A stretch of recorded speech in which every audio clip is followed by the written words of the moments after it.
What is physics and its significance? Do you want to explore this nature and this universe? That how does this universe work?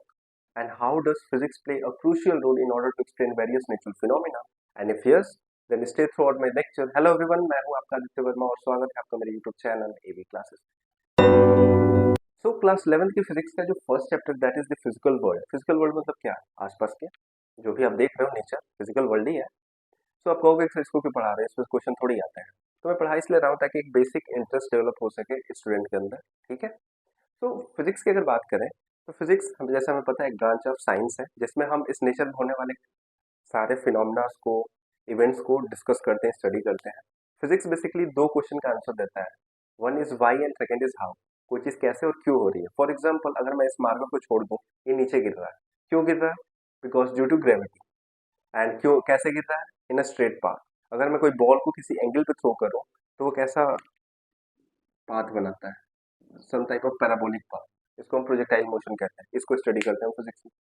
तो देखा जाए तो आपने आसपास जो भी चीज आप देख रहे हो हर जगह फिजिक्स का यूज है। ठीक है।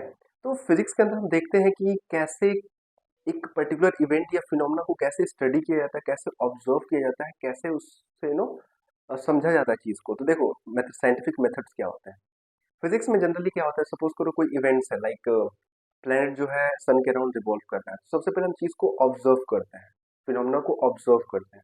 ऑब्जर्व करने के बाद हमने क्या है खुद से मैथमेटिक्स बनाई हुई, मैथमेटिकल टूल्स जो है ह्यूमंस ने अपना एक कंप्यूटर यूज करके क्रिएट किया है। ठीक है। तो उस गिवन फिनोमेना को मैथमेटिकल फॉर्मुलेशन में कन्वर्ट करने की कोशिश करते हैं जिससे हमें कुछ इक्वेशंस मिलते हैं। अब देखते हैं क्या वो इक्वेशंस उस गिवन फिनोमेना को सेटिस्फाई कर रहे हैं या नहीं। अगर नहीं कर रहे हैं तो उस थ्योरी को हम तुरंत वो कर देते हैं, रिजेक्ट कर देते हैं। अगर एक्सप्लेन कर रहा है तो उसको हम एक्सेप्ट कर लेते हैं।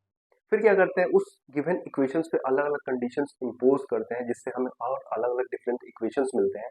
और फिर देखते हैं क्या वो अलग अलग इक्वेशंस जो है कुछ और फिनोमेना को एक्सप्लेन कर पा रहे हैं या नहीं। फॉर एग्जाम्पल एक कार है जो कि किसी रोड पे है, और लेट सपोज दिस, यहाँ पे कोई कार है time t equal to zero पे, कुछ इसकी इनिशियल वेलोसिटी है। और ये इसमें एक्सेलरेशन कुछ a हुआ और ये कुछ टाइम बाद यहाँ पे पहुंच गई time t equal to t1 as distance travel करके। तो क्या ये पॉसिबल है कि हम इस कार के फ्यूचर प्रेडिक्ट कर सके, मीन्स आफ्टर टाइम t1 ये कहाँ पे होगी? यस कर सकते हैं, Newton equation of motion use करके, v equal to u plus a t, या s is equal to u t plus half a t square, बिल्कुल कर सकते हैं। और क्या इसमें और कंडीशन इम्पोज करके इसको कहीं और यूज किया जा सकता है? यस। जब कोई बॉल जो है under the influence of gravity fall होती है तो यही इक्वेशन यूज होता है, बस एक्सेलरेशन की जगह पे क्या आ जाता है? Acceleration due to gravity. तो इस तरीके से फिजिक्स काम करता है। तो देखा जाए फिजिक्स हर जगह है, आसपास आप कहीं भी देख रहे हो फिजिक्स ही है। सो आपके पास कॉन्शियसनेस है, माइंड है, तो क्या आपकी ये ड्यूटी नहीं होती है कि आसपास जो भी चीजें इवेंट्स हैपन हो रहे हैं उसके बारे में जानना, वो चीज काम कैसे कर रही है। सो फिजिक्स जो है एक सिंपल सी चीज डिमांड करती है, that is the curiosity. Curiosity है तो सब चीज है। ठीक है। तो अब बात करते हैं एक चीज की।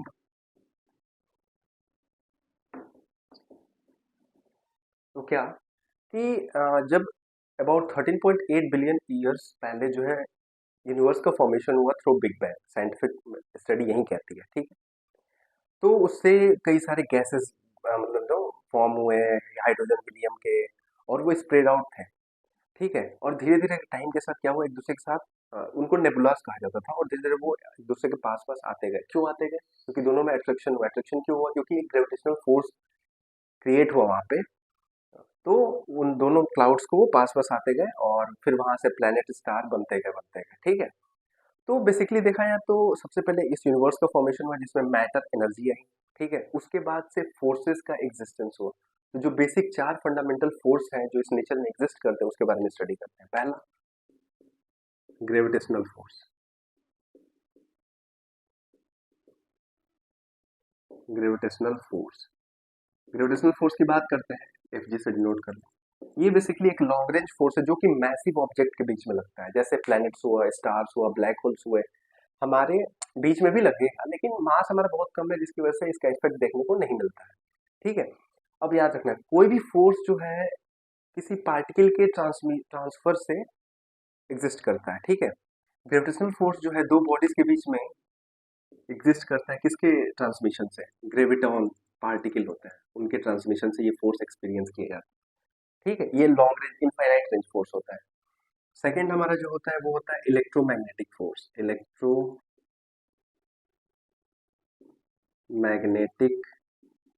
फोर्स। ठीक है, इसके बारे में देख लेते हैं, एफ ई।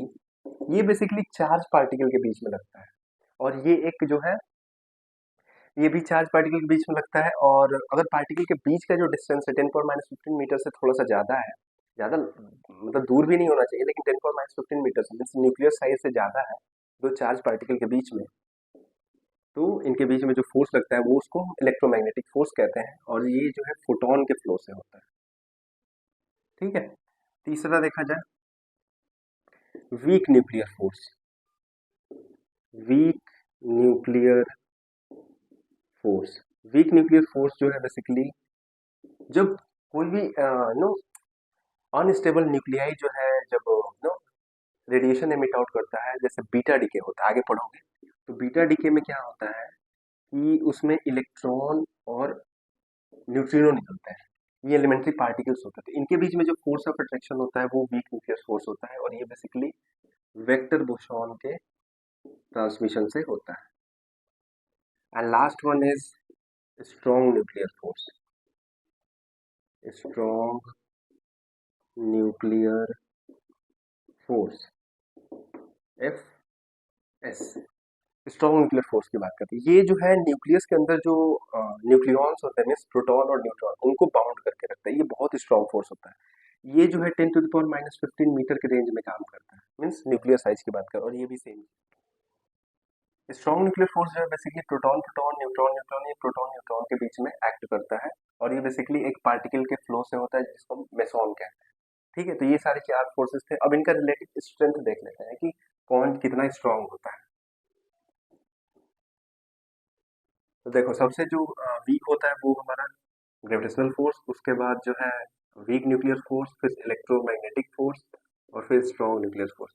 अगर इसका स्ट्रेंथ 1 है तो ये करीब 10⁻25 टाइम्स होगा, ये करीब 10⁻36 टाइम होगा, और ये करीब 10⁻38 टाइम्स होगा। मीन्स जो वीक न्यूक्लियर फोर्स है वो 10⁻25 टाइम्स स्ट्रॉन्गर है, ये 10⁻36 टाइम्स स्ट्रॉन्गर है, ऐसे करके। ठीक है, तो ये एक ब्रीफ सा वीडियो था। ठीक है, बेसिकली एक बेसिक सा फील देने के लिए स्टूडेंट्स को। तो अगले लेक्चर में हम जो है यूनिट्स एंड मेजरमेंट स्टार्ट करेंगे।